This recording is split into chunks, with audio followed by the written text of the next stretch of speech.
জান্নাত আল্লাহ মুমিনকে দিবেন, কোন বেঈমানকে দিবেন না।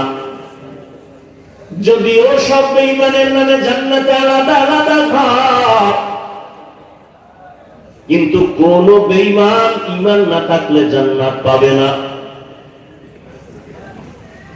ওই জান্নাতগুলো ওই সমস্ত মুমিনকে দিবেন যারা শুধু মূল ইবাদত করে না, ওভার ডিউটি করে, নফল পড়ে। পাঁচ বেলার নামাজ দৈনিক মুমিনের জন্য মূল ডিউটি।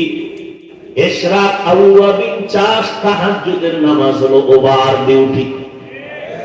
রমাদানুল মুবারকে রোজা রাখা মুমিনের মূল ডিউটি, ফরজ। বৃহস্পতিবার, সোমবার দিন আরাফার রোজা রাখা, মুহররমের রোজা রাখা, এটা ওভার ডিউটি, নফল। ধনীদের জন্য জীবনে একবার বাইতুল্লাহ জিয়ারত করা, হজ করা, এটা মূল ডিউটি, ফরজ। ফাঁকে ফাঁকে উমরা করবে, এটা ওভার ডিউটি, নফল। ধনী মানুষ বছরে বছরে একবার যাকাত দিবে, এটা মূল ডিউটি, ফরজ। মাঝে মাঝে গরিব, এতিম, অসহায়, মাদ্রাসা, মসজিদ, মানুষের কল্যাণে, রাস্তাঘাট, কালভার্ট মেরামতের পেছনে টাকা ব্যয় করবে, এটা ওভার ডিউটি, নফল। যারা ফরজ আমলের পরে নফলটাও চালাবে, আল্লাহ বেঈমানের বানানো নামে নামে জান্নাত ওভার ডিউটি করনেওয়ালা মুমিনদের বোনাস দিয়ে দিবে। চালাক বাঙালি কয়, কি বাঙালি? চালাক। শুধু চালাক না, অতি চালাক। চালাক ভালো, অতি চালাক ভালো না। অতি চালাকের আর এক নাম বেয়াদব। বলেন, অতি চালাকের আর এক নাম বেয়াদব। অতি চালাক যারা, তারা কি বলে জানেন?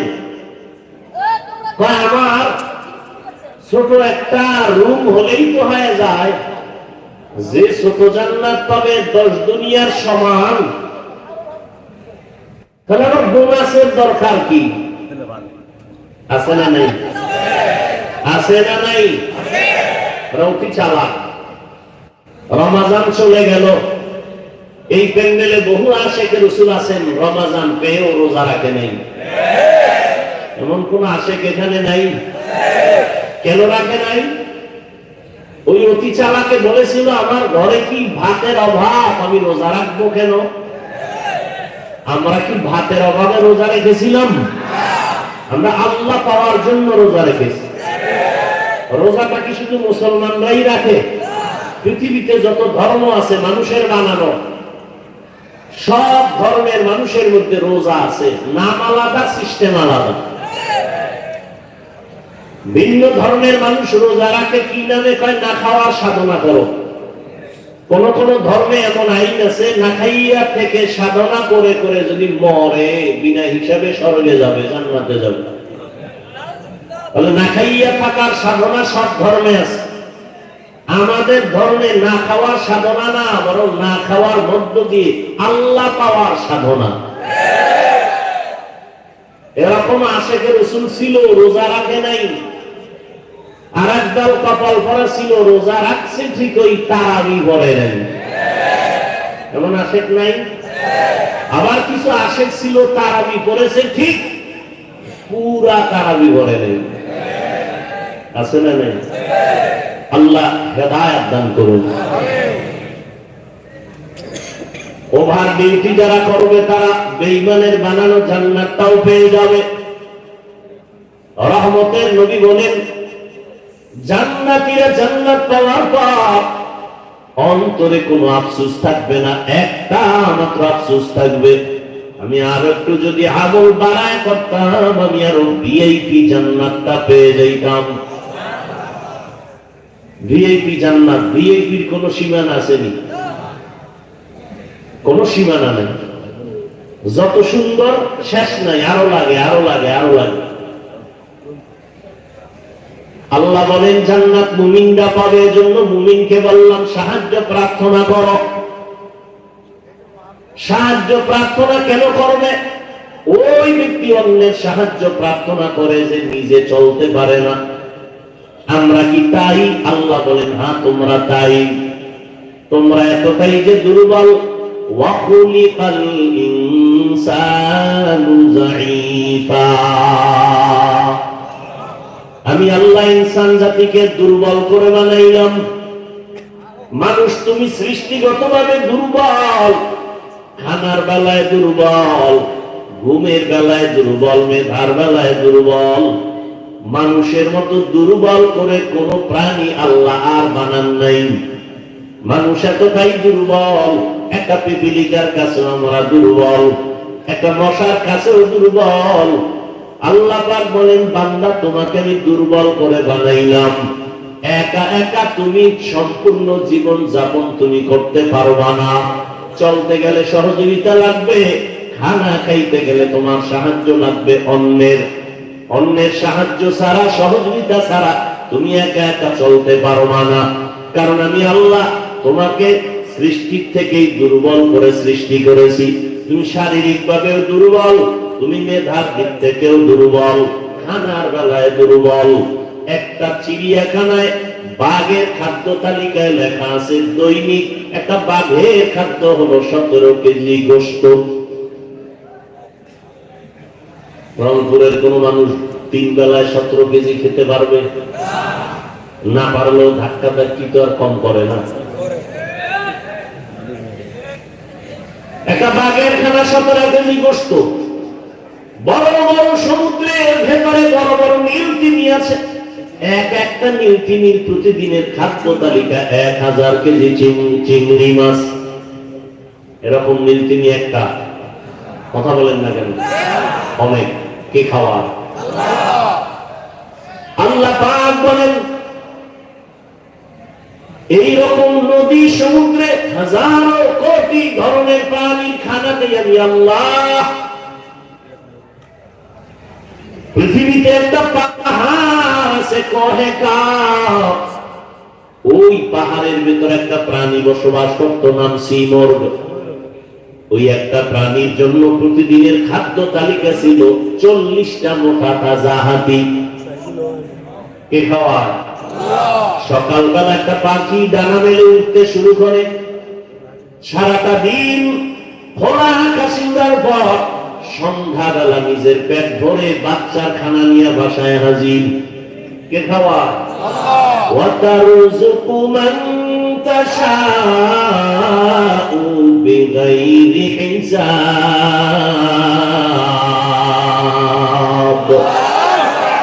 ওয়াতাওয়াক্কুল মিকুনি হর সুবহ শাম, মিরাসানা দরস্তে তু আজলা মাকাম, জুজবা হাকচি জেমা কাদরিন সোজা ফজলে উহা মস্তে দর জুমলা জাহা। মানুষের মতো দুর্বল কিছু কোন প্রাণী আল্লাহ বানান নাই। পৃথিবীগুলো এত দুর্বল, তাই এর থেকে মানুষ আরো বেশি দুর্বল। ওরে মানুষ, পিপিলিকায় যদি একবার মানুষের সাথে রাগ করে, মানুষ আর কোনোদিন খানা খেতে পারবে না। প্রত্যেকটা খানায় দেখবে পিপিলিকার হামলা। মশায় যদি মেজাজটা গরম করে মানুষের সাথে, আর মানুষ যদি চ্যালেঞ্জ দেয়, মশার সাথে আগে খাইতে পারবে না। একটা বনিয়াদ ঘুমানোর কোনো সুযোগ নাই। কোটি কোটি কর্মচারীরা আজ কোটি টাকা ব্যয় করে ফ্যাক্টরিতে কাজ করে, একটা মশার সাথে যুদ্ধ ঘোষণা দিয়া, মশা বলে তোরে খাবো, বলে খাইতে দিব না। এই জন্য মশারি, এই জন্য কয়েল, এই জন্য স্প্রে, আর এই সমস্ত কোম্পানির মধ্যে কত পরিমাণ কর্মচারীরা কাজ করে বেতন খায়, মশার কারণে পেটে ভাত আসে। এরপর মশার সাথে যুদ্ধে পারছে কেউ বিজয় হইতে। পার্লামেন্টে ঢুকলে এমপি সাহেবের কাক আলাদা দিতে হয়, মশার কোন কাক লাগেনি। কালা পোশা গলায় যদি বলে অনুমতি ছাড়া ঢুকলি কেন, বলে সিপাহে যখন ঢুকবো টের ভাবে অনুমতি কারে কর। ঠিক নি? মানুষ তুমি এতটাই দুর্বল, একটা মশার সাথে তুমি পেরে উঠবা না। তুমি এসি মশারি লাগাইছো, এসি মশারি এত ঠান্ডা হিমেল, মশারির ভেতরে তুমি এখন ঘুমাইয়া গেলা, বাতি বন্ধ করে দিলে কোনো মশা নাই। হঠাৎ তন্দ্রাচ্ছন্ন অবস্থায় মশা একটা কানের সামনে ঘুরে আর গান গায়, নাকের সামনে ঘুরে আর গান গায়। বাতিটা জ্বালায় মেজাজটা গরম হয়ে গেল, এসি মশারি কিনলাম, এরপর ঢুকলো কেমনে? মশারির ছোট্ট ছিদ্র দিয়া মশা ঢুকছে, আর ওই মশারির ছিদ্র তুলনায় তোমার কানের ছিদ্র কত বড়। মশা কানের সামনে বারবার দৌড়ায়, ভেতরে ঢুকে না। ঠিক নেই? কেন? তোর আব্বায় পাহারা দেয় না? তোমার বাবায় পাহারা দেয়? हकीकत से तू दुनिया बेखबर है, दुनिया की नुमाइश पर नजर है। नमी गोयम के आज दुनिया जुदा बाश बाहर कारे के बाशी बा खुदाबाश। এরে আল্লাহর বান্দা ভালো করে বুঝো, একটা মশারির ছোট্ট ছিদ্র দিয়া মশা ঢুকলো, কানের ছিদ্র দিয়া ঢুকে না কেন? আমার মালিক ফেরেশতা লাগায় তা আমার বান্দাকে পাহারা দাও। আমার বান্দা সারাটা দিন ব্যবসা চাকরিতে সময় কষ্ট করে আছে, এখন আরামে ঘুমাবে। একটা মশা যদি নাক দিয়া ঢুকে, কান দিয়া ঢুকে, তোমার জীবনটা জায়গায় শেষ হয়ে যাবে। আমার মাওলারে চিনলা না? ওই আমার আল্লাহ তোমাকে আমাকে কত দয়া করে বানাইছেন। ও বান্দা, তুমি এতটাই দুর্বল। একটা ছাগলের বাচ্চা যখন দুনিয়াতে প্রসব করে, ওই বাচ্চাটা 4 পায়ে নিচে নাই না, দুনিয়াতে এসে 4 পায়ে দাঁড়ায় যায়। মায়ের দুধটা কোথায় কেউ দেখায় দেয় না, নিজে নিজে মায়ের ওলানটা খুঁজা খুঁজা মুখ লাগায়, লাগায় দেখে মায়ের ওলানটা শক্ত, দুধ আসে না। ভিন্ন কোন ডাক্তারের কাছেও যায় না, নিজে মাথার অগ্রভাগ দিয়ে জোরে আঘাত করে ওলানটা নরম হয়ে যায়। আর তুমি আমি কতটাই যে দুর্বল। যেদিন তুমি আমি মায়ের গর্ভ থেকে দুনিয়াতে আসতেছিলাম, আম্মা জানের কণ্ঠটা এত ছোট, বাহিরের কেউ শুনে না আম্মা জানের কণ্ঠ কেমন। কিন্তু যেদিন দুনিয়াতে আমি আসবো, মায়ের প্রসব বেদনা শুরু হয়ে গেল। আম্মা জানের এমন অচেতন আর কান্নার আওয়াজ, মায়ের কণ্ঠের আওয়াজে আশেপাশের বাড়ির মানুষেরা সজাগ হয়ে গেছে, ঘুমাইতে পারে না। আম্মা জানের সহযোগিতার জন্য দাদি নানি পাশে বসা, ভিন্ন মহিলারাও সহযোগিতার জন্য বসে আছে। একটা ছাগলের বাচ্চা দুনিয়াতে আসার জন্য কোনো সহযোগিতা কারো লাগলো না। আর দুনিয়ারই মানুষ এতটাই দুর্বল। আমার দুনিয়াতে আসার ক্ষেত্রে কতটা সাহায্য মায়ের পাশে লাগলো, দাদি নানি। আম্মা জান এতটাই ভেঙে পড়লে, কান্না কান্না কান্না, মনে হয় যেন এখন মরে যাবেন। আম্মা জান বেকারার হইয়া বলে, ও মা শাশুড়ি, তোমরা আমার থেকে একটু দূরে যাও, আমার স্বামীকে আমার কাছে একান্তে দাও। আব্বা জানের পাইয়া আম্মা জান আব্বা জানের হাতটা ধরে গোপনে কাঁদে আর কয়, স্বামী, তোমার ঘরে আইসা মনের মতো খেদমত করতে পারি নাই। আমার মনে হয় মরণ এসে গেছে। 7টা আসমান আমার মাথায় চেপে বসলো বোঝা, প্রসব বেদনা সইতে পারি না। দয়া করে আমাকে মাফ করে দাও, দাবি রাখবা না।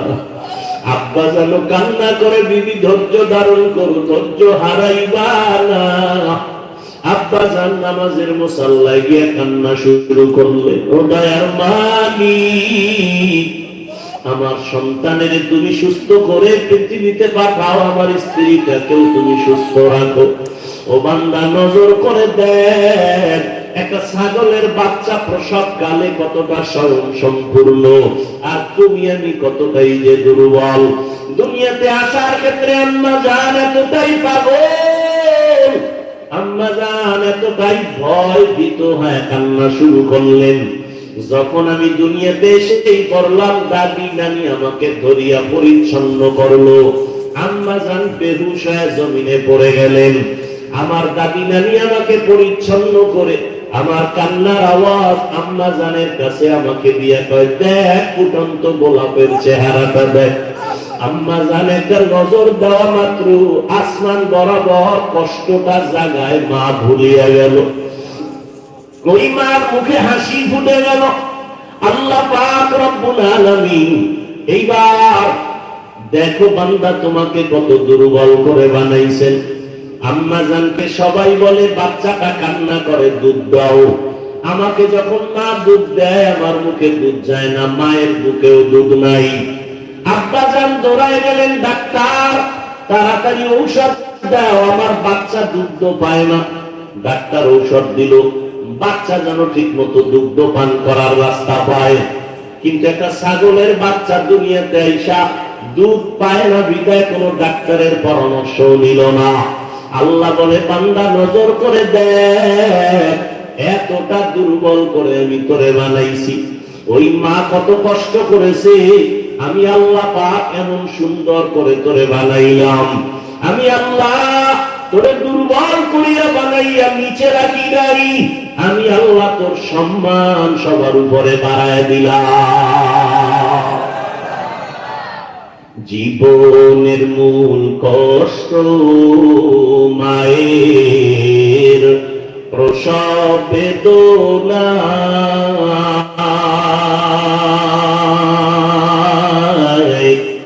সাত আসমান সাত জমিন তখন মায়েরই মাথায়। জীবনের মূল কষ্ট মায়ের প্রসব বেদনা, সাত আসমান সাত জমিন তখন মায়েরই মাথায়। আমার সুন্দর মুখ দেখি মায়ের, আমার সুন্দর মুখ দেখি মায়ের, ব্যথা যায় দেয় হাসাইয়া। ও আমার প্রাণের মা, মা গো মা, কোথায় গেলে মরে ছাড়িয়া, জনম দুঃখী ইয়াতীম আমি, চাই না কেহ ফিরিয়া। আমি যখন ছিলাম আমার মায়ের উদরে, চলাফেরা করলেন যে মায় কত কষ্ট করে। আমি যখন ছিলাম আমার মায়ের উদরে, চলাফেরা করলেন যে মায় কত কষ্ট করে। এমন মাকে কেমনে আজি, এমন মাকে কেমনে আজি যাব আমি ভুলিয়া। ও আমার প্রাণের মা, মা গো মা, কোথায় গেলে মরে ছাড়িয়া, জনম দুঃখী ইয়াতীম আমি, চাই না কেহ ফিরিয়া। আল্লাহ তাআলা বলেন, মানুষ তুমি বড় দুর্বল, তোমাকে আমি এত দুর্বল করে বানাইছি, মেধার বেলায় তুমি বড় দুর্বল। বুয়েটের ইঞ্জিনিয়ার ইঞ্জিনিয়ারিং পাশ করিয়া কত বাহাদুরির সাথে রংপুরে বিল্ডিং বানাইল, আর একজন আরো টপ লেভেলের ইঞ্জিনিয়ার আইসা বলে তোমার থিওরিতে আঁকা বাঁকা ভুল হয়ে গেল।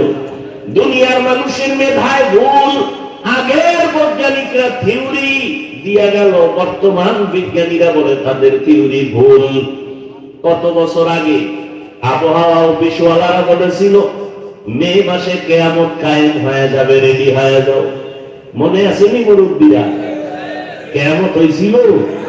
ওদিন থেকে তারা কানে দইরা তওবা করে আর বলে না হবে, এখন বলে হতে পারে। দুনিয়ার মানুষের মেধায় কথায় ভুল, অথচ আল্লাহ পাক এমন ইঞ্জিনিয়ার মৌমাছিকে বানাইছেন, মৌমাছির বাসাতে তাকাইয়া দেখো, এত সুন্দর মৌমাছি বাসা বানায় গাছের ডালায়, নিচে কোন রশি দিয়া বাঁধাও নাই। একটা মৌমাছির বাসায় 20 কেজির উপরে মধু থাকে, ঠিক নেই? মধুর বোতল গুলো খোলা, নিচের দিকে 1 ফোঁটা মধু গড়াইয়া পড়ে না। ওরা এমন সুন্দর বিল্ডিং বানায় রাখছে, ওদের বেডরুম আলাদা, ড্রয়িং রুম আলাদা, ডাইনিং আলাদা, বাথরুম আলাদা, মধু রাখার বোতল গুলো আলাদা, সব মধুর বোতলের মুখ খোলা, নিচে 1 ফোঁটা মধু পড়ে না। ওদের কামরা রুম গুলোর কোনো আঁকা বাঁকা নাই। আমেরিকার মৌমাছির বাসা, সুন্দরবনের মৌমাছির বাসা এক জায়গায় করে দেখো, মনে হয় জানো এরা সবাই এক মাস্টার, আমার আল্লাহর ছাত্র।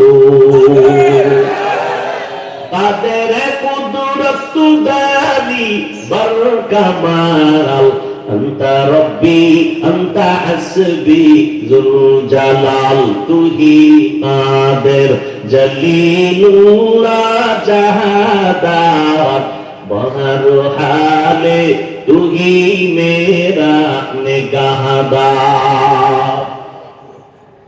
ভূমিকম্প আসবে ভয়, বিল্ডিং 100 তলা বিল্ডিং এর ভয়, যত বড় বিল্ডিং হবে তত ভয়, ভূমিকম্প আসলে বিপদ। গবেষণা কইরে এমন একটা মেশিন বানাইছে, ভূমিকম্প আসার বহু আগে কলিং বেল বাজবে, ইশারা দিবে, আমরা প্রস্তুতি নিয়ে বের হয়ে যাব। কিন্তু আল্লাহর কুদরত, এমন ভাবে ভূমিকম্প আসছে মেশিনও টের পায় না কখন আসছে, মেশিনও ভেঙে গেল, বিল্ডিংও চুরমার হয়ে গেল।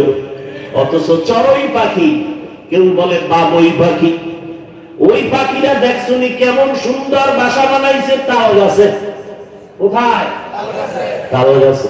এই চড়ুই পাখি, খেজুর গাছে বাঁধনি না কেন, নারিকেল গাছে বাসা বাঁধো না কেন?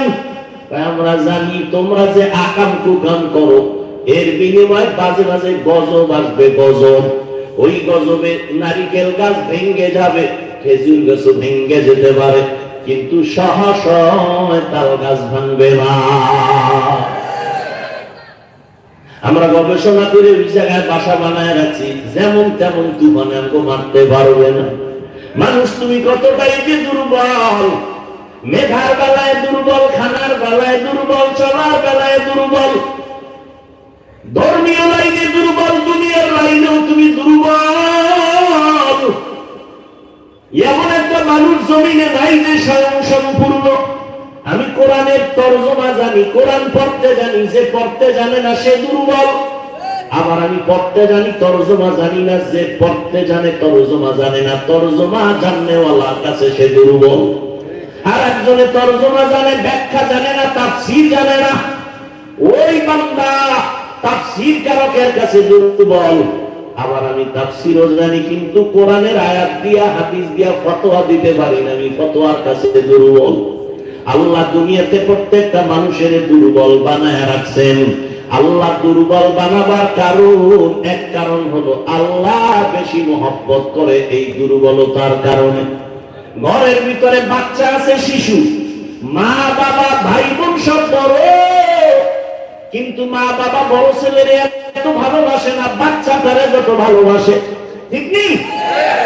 আল্লাহ কয় আমি শক্তিশালী বাঘের এত ভালোবাসি না, দুর্বল মানুষের যেই পরিমাণ ভালোবাসি। আমি জিনের এত ভালোবাসি না, মানুষের যত ভালোবাসি। আমি ফেরেশতাকে এত ভালোবাসি না, মানুষ তোমার এত ভালোবাসি। আমি বড় আদর করে তোমার বানাইছি, আমি আল্লাহ বড় মহব্বত করে তোমারে বানাইলাম। তোমার মর্যাদাটা সবার উপরে দিয়ে দিলাম।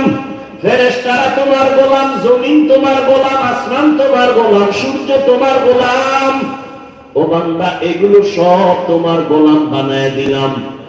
এই বেটা, মাস্তানি করো, টাকা পয়সা, গাড়ি বাড়ি, বাতাস, সূর্য সব তোর গোলাম বানায় দিছি। এমনি তুই গাঁজা খাবি, মদ পান করবি, এই জন্য এগুলো দেওয়ার পেছনে কারণ নাই। আল্লাহ বলেন এই কারণটা যদি উদ্ঘাটন না করো তাহলে আমি করায় গন্ডায় গলায় পাড়া দিয়া সব নিয়ামতের হিসাব নিব। সুম্মা লাতুসআলুন্না ইয়াউমাইযিন আনিন নাঈম। ও বান্দা, তুই এত সম্মানের জায়গায় আছো, ফেরেশতারা এত সম্মানের জায়গায় নাই, তুই দুর্বল মানুষটা এত সম্মানের জায়গায়। তোর সম্মানের কারণে তোর দুর্বলতা আছে, এরপরে তোর সম্মান। এ কারণে শক্তিশালী তার তোর গোলামি করে, বাতাস গোলামি করে, সূর্য গোলামি করে। ও বান্দা, এমন সম্মান আমি আল্লাহ তোমারে দান করলাম। ওয়ালাকাদ কাররামনা বানি আদম ওয়া হামালনাহুম ফিল বাররি ওয়াল বাহরি ওয়া রাযাকনাহুম মিনাত তাইয়্যিবাত ওয়া ফাদ্দালনাহুম আলা কাসীরিন মিম্মান খালাকনা তাফদীলা। বনি আদম বড় দামি। আল্লাহ স্থলে পানিতে সম্মান মানুষের বাড়ায় দিয়েছেন, জমিনে চলার মতো রাস্তা করে দিয়েছেন আমার আল্লাহ, পানির মধ্যে চলার মতো ব্যবস্থা করে দিয়েছেন আমার আল্লাহ। আল্লাহ জমিনের কুকুরেরও খানা দেয়, জমিন থেকে একটা পিপিলিকারও খানা দেয়, মানুষেরও দেয়। তবে মানুষের খানার মতো প্রিয় খানা আল্লাহ কাউকে দেন না। তাদের কুদরতুদারি বারকামাল আনতা রব্বি আনতা হাসবি যুল জালাল। ও বান্দা, তুমি দুর্বল, এখন দুনিয়াতে তোমারে পাঠাইছি পরীক্ষা নিব, আমলের পরীক্ষা নিব। কিসের? আমলের। আল্লাযী খালাকাল মাউতা ওয়াল হায়াতা লিয়াবলুয়াকুম আইয়ুকুম আহসানু আমালা ওয়া হুয়াল আজিজুল গফুর।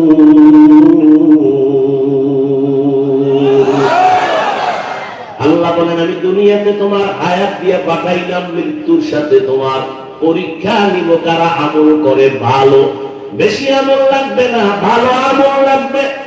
আহসানু আমালা বলেছেন, আহসানু আমালা বলেন নাই। আমলের পরীক্ষা নিব, দেখবো কারা ভালো আমল করে। বেশি আমল করে তা দেখবো না, ভালো আমলটাই দেখবো। ও বান্দা, দুনিয়া পরীক্ষার হল। এই দুনিয়াতে থাইকা তোমার আমলি জিন্দেগি সুন্দর করতে হবে। কিন্তু একদিকে তুমি দুর্বল, অপর দিকে তুমি যতই আমলের লাইনে আগাইতে চাইবা, তিন দল শয়তান তোমার পেছনে টানবে। কয় দল? এক শয়তান জিন শয়তান, আর এক শয়তান নফস শয়তান যেটা ভেতরে আছে, আর একটা শয়তান হলো মানুষ শয়তান। তিন দল শয়তান পেছনে টানে, তুমি যেন জান্নাতের পথে আগাইতে না পারো। ওদিকে তুমি ব্যক্তি হিসাবেও দুর্বল, মেধার দিক থেকেও দুর্বল। এমন অবস্থায় যদি তুমি শান্তির জীবনের দিকে আগাইতে চাও, একা একা সম্ভব না, অন্যের সাহায্য লাগবেই লাগবে। লাগবেনি? এখন সাহায্য কাজে লাগবে, এটা তো নিশ্চিত। তবে সাহায্যটা কার থেকে নিব? সবাই বলবে আল্লাহ থেকে। কথা সত্য, কিন্তু এই কথাটা বাস্তবে আপনাদের অন্তরের কথা না। সাহায্য কার থেকে নেবেন? সাহায্য কার থেকে চাইবেন? বলেন। আল্লাহ রসুল সাহাবায়ে কেরাম সাহায্য চাইছেন কার কাছে? আপনারা কার কাছে চাইবেন? আল্লাহর কাছে না? কিন্তু আল্লাহর কাছে কি চান? যদি মুসলমানেরা আমার সোনার বাংলার আল্লাহর কাছে চাইতো, তাহলে 52 বছর আগেই জমিন থেকে সুদী এনজিও পালায় যেত। পালাইছে? আরো বাড়ছে। বলেন। আল্লাহ দুই দল মানুষের সাথে খুব রাগ। কয় দল? খুবই রাগ। বলে কেমন রাগ? আল্লাহ কয় রেডি থাক বেঈমান, তোর সাথে আমি আল্লাহ নিজে যুদ্ধ করব, রেডি থাক। এক দলের কথা আছে কোরআন শরীফে, আর এক দলের কথা আছে বুখারী শরীফে। কোরআন শরীফে যেই দলের সাথে আল্লাহ রাগ, ওই দল সুদখোরের দল। আজকে বলেন কেন? বুখারী শরীফে যেই দলের সাথে আল্লাহ যুদ্ধের ঘোষণা দিয়েছেন, ওই দল হলো যারা ওলিয়া ওলিয়া মানে না, ওই দল। এ বিষয়ে বিস্তারিত বয়ান আমার ভিন্ন জায়গায় আছে। তাহলে সাহায্য লাগবেই, এটা তো আমরা নিশ্চিত। এখন কথা হলো সাহায্য কার থেকে নিব, সেই ক্ষেত্রে তাল মিলেন না, বুঝেন। নিজের অন্তর থেকে বিবেক দিয়ে কাজ করবেন, বুঝে শুনে, এটার ফলাফল ভালো। আর আবেগে করবেন, এটার ফলাফল ভালো না। আচ্ছা, নিজের অন্তর যদি বলে যে এটা ঠিক, বুঝার পরে তাহলে ওদিকে মন আগায় যায়। এবার বুঝার চেষ্টা করি, সাহায্য তো আল্লাহ থেকে নিব, কথাটা এভারেজ বলে দিলাম, কিন্তু একটু ভালো করে গবেষণা করে দেখি তো। তিনটা দুর্বলতা যাদের মধ্যে নাই, তাদের থেকে সাহায্য চাইতে দেরি, পাইতে দেরি না। কয়টা দুর্বলতা নাই? এক নাম্বার, যার পেছনে টান নাই। নাম্বার দুই, যার অভাব নাই। নাম্বার তিন, যার স্বার্থ নাই। এই তিন গুণে গুণান্বিত ব্যক্তিদের কাছে চাইলেই দেরি নেই, পেয়ে যাও।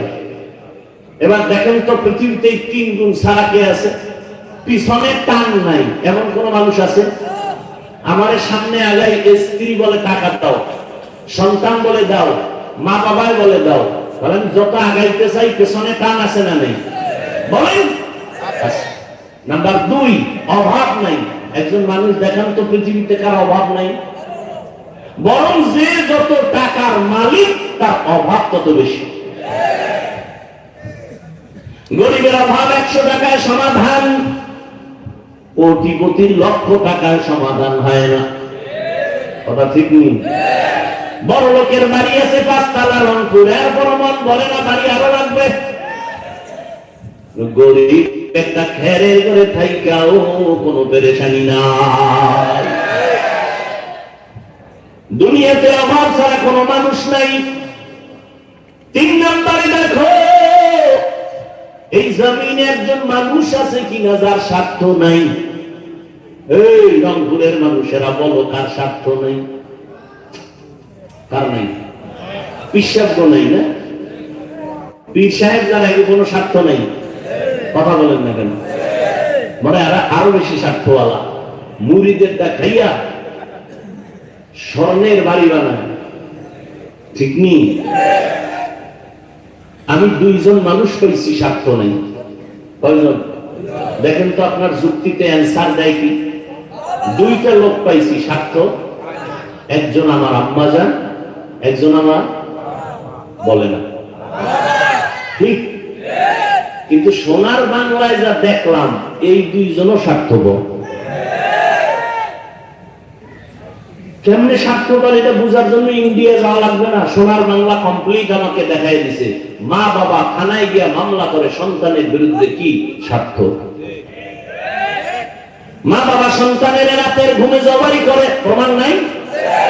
আবার সন্তান মা বাবাকে জবাই করে।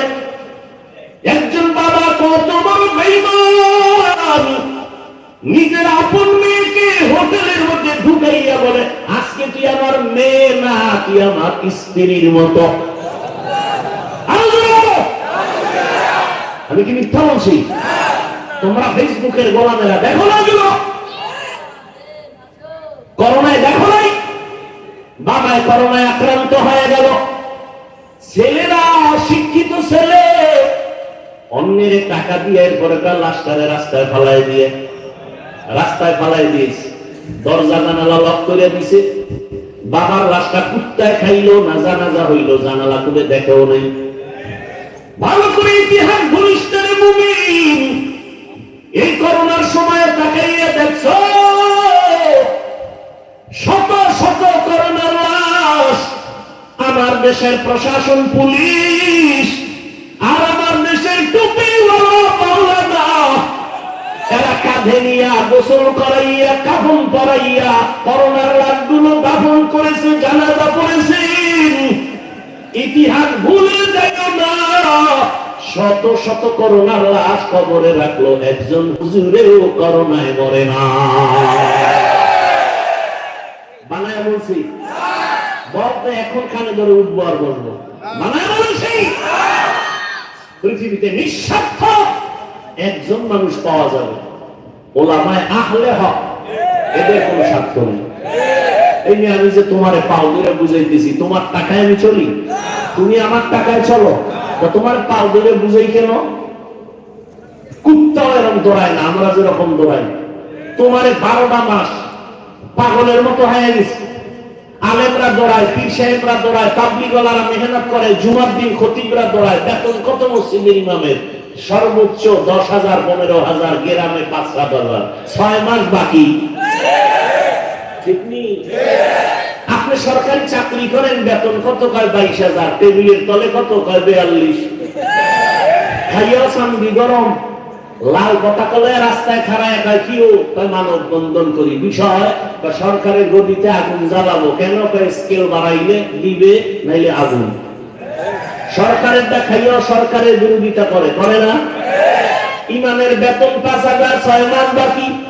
কোনদিন ইমাম সাহেব জুমার মিম্বরে পয়সা বলে নাই বেতনটা 1 তারিখ দাও, স্কেল বাড়াও, না হয় আসর থেকে সূরাগুলো উল্টা বলো।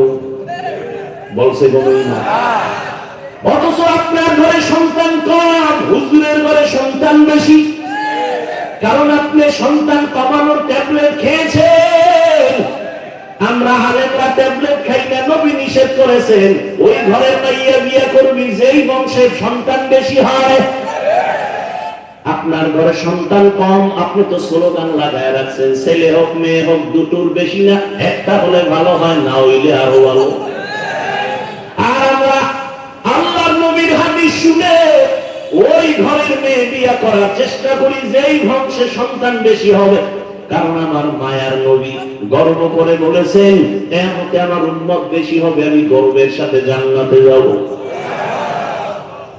আচ্ছা, আপনারা যেই সন্তান কমানোর ট্যাবলেট খাইলেন, জ্ঞানীরা বলেন তো বাংলাদেশের সংখ্যা কি পরিমাণ কমছে? এখন বাড়ছে।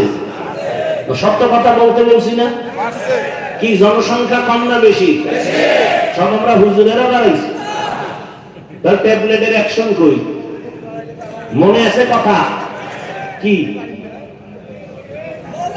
শুরুতে বলছিলাম, মনে নাই? আল্লাহ চাইলে সব হয়, বান্দা চাইলে কিছু হয় না।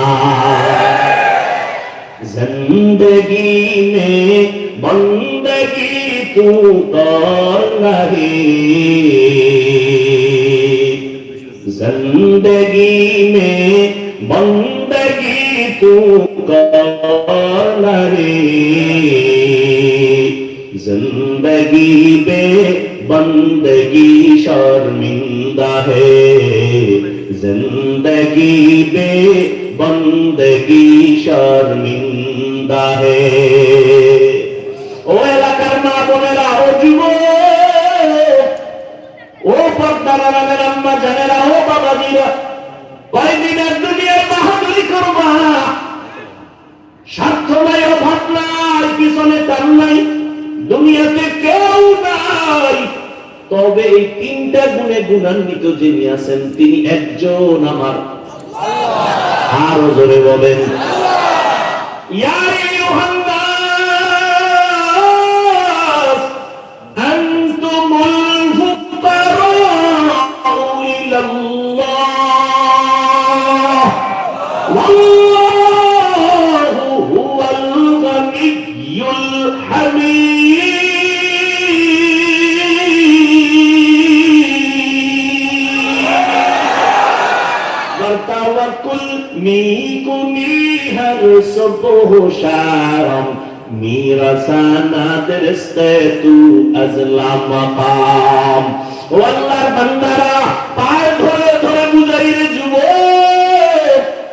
পাগল হয়ে যাই নাই। আমি যে এতক্ষণ চিল্লে তোমারে বয়ান শুনাইলাম, একবারও কিন্তু বলি নাই সব স্কুল কলেজ বাদ দিয়ে মতো হুজুর হও। বলছি তাবলীগে না গেলে জাহান্নামে যাবা? বলছি বলি না? আমি কওমি মাদ্রাসার সন্তান, কওমি মাদ্রাসায় না পড়লে জাহান্নামে যেতে হবে আমি একবারও বলি নাই। আমি পাস করলি তুমি মাথায় দিলাম, একবারও বলি নাই তুমিও পাস করলি মাথায় দাও, না দিলে জাহান্নামে যাইবা। ও বাবারা, যুবকেরা, ভালো করে বুঝো, আমি তোমাকে বুঝায় যাই। তুমি চাকরি করো, ব্যবসা করো, স্কুল কলেজে পড়ো, বাধা নাই। ওখানে পড়ো, দোয়া করে গেলাম। ডাক্তার হও, দোয়া করি। ইঞ্জিনিয়ার হও, দোয়া করি। প্রফেসর হও, দোয়া করি। তবে একটা অনুরোধ, বেয়াদব হইবা না। তোমার ব্যবহারে যেন কোনো আলেমরা কষ্ট না পায়, তোমার আচরণে যেন কোনো মা বাবা কষ্ট না পায়, তোমার ব্যবহারে যেন খবরদার এলাকার কোনো মুরব্বীরা কষ্ট না পায়। ও যুবক বাবারা, তোমার মতো যুবক এখনো আছে স্কুলে কলেজে পড়ে, 5 বেলার নামাজ পড়ে, আছে না নাই? তোমার আল্লাহ বিবেক দিছে, চিন্তা করো তুমি কেন নামাজটা পড়তে পারবা না? আল্লাহর কোরআনটা কি মিথ্যা মনে করেছো? আমিও তো তোমার মতো প্যান্ট শার্ট টাই লাগায় দাড়ি কাইতে যদি রাস্তায় চলতাম, কেউ আমারে বাধা দিত না। এই টুপির কারণে মাথা গরম, দাড়ির কারণে যৌবনের ভাব চলে যায়, লম্বা জামা পরার কারণে শরীরটা গরম লাগে, কম বুঝি না। এরপরও কেন নামাজ ছাড়ি না, বেপরদায় চলি না? একমাত্র কারণ আমার আল্লাহর কোরআন সত্য, কোনো মিথ্যা নাই। আছে 1500 বছর পর্যন্ত কত অপচেষ্টা বেঈমানেরা করলো একটা ভুল বের করার জন্য, কেউ পারে নাই। বরং বহু বিধর্মী ভুল বের করতে গিয়ে নিজে মুসলমান হয়ে গেছে। ওই আল্লাহর কোরআন সত্য। বলো যুবকেরা, ওই কোরআনে জান্নাতের বয়ান আসেনি, জাহান্নামের বয়ান আসেনি? মিথ্যা সত্য। কে জান্নাতে যাবে, কে জাহান্নামে যাবে তাও আল্লাহ বলেছেন।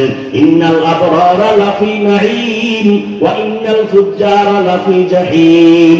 নেক আমলওয়ালারা জান্নাতের পথিক, যারা গুনাহ করবে, অন্যায় করবে, তারা জাহান্নামের পথিক। জান্নাতটা কেমন আরামের ঘর, আল্লাহ তাও কোরআনে বলেছেন, জান্নাতিন তাজরি মিন তাহতিহাল আনহার। জাহান্নামটা কেমন ভয়ঙ্কর গুনাহগারের জন্য, আল্লাহ তাও বয়ান করেছেন।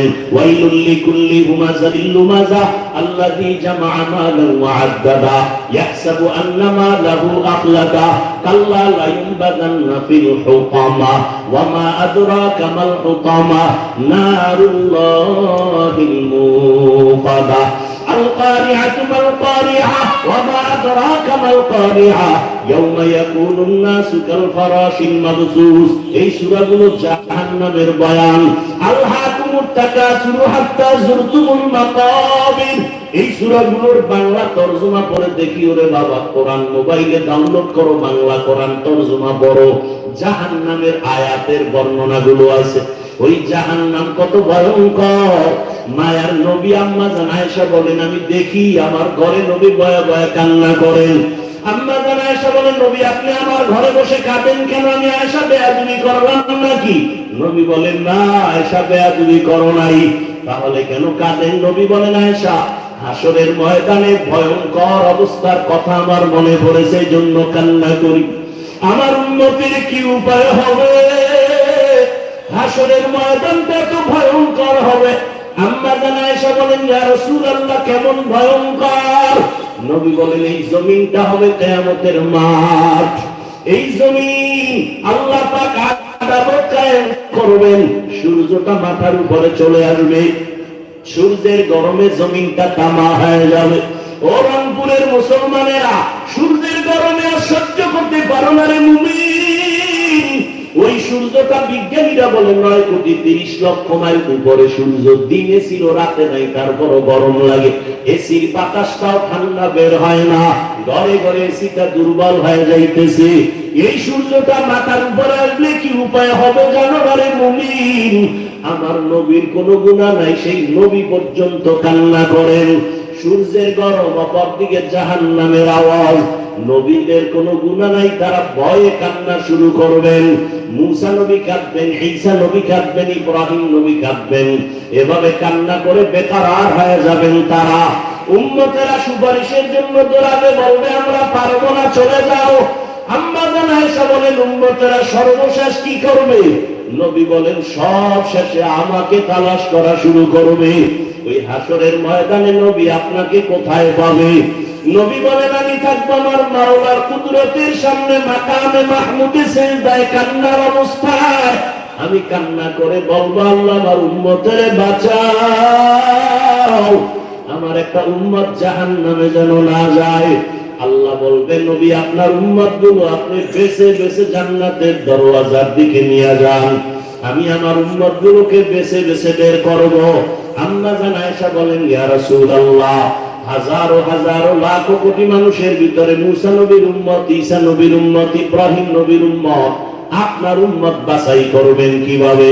নবী বলেন যারা 5 বেলার নামাজ ওযু বানাইয়া করবে, হাসরের ময়দানে ওযুর অংশগুলো নূরের আলোতে ঝলমল করতে থাকবে। আমি নবী দেখে দেখে তাদের বাছাই করে জান্নাতের পথে নিয়ে যাব, কাউসারের পানি হাউজের থেকে পান করাবো। ও যুবক আল্লাহর গোলাম, মনটারে বুঝাও, হেদায়েতের মালিক আমার আল্লাহ। আমি বয়ানের শুরুতেও বলেছিলাম, কপাল যদি পুড়িয়া যায় নবীজির বয়ান আবু জাহালের কালেমা নসিব হয় না, আর কপাল যদি খুলিয়া যায় নবীরে জবাই করতে আসিয়াও কালেমা ভরে নেয়।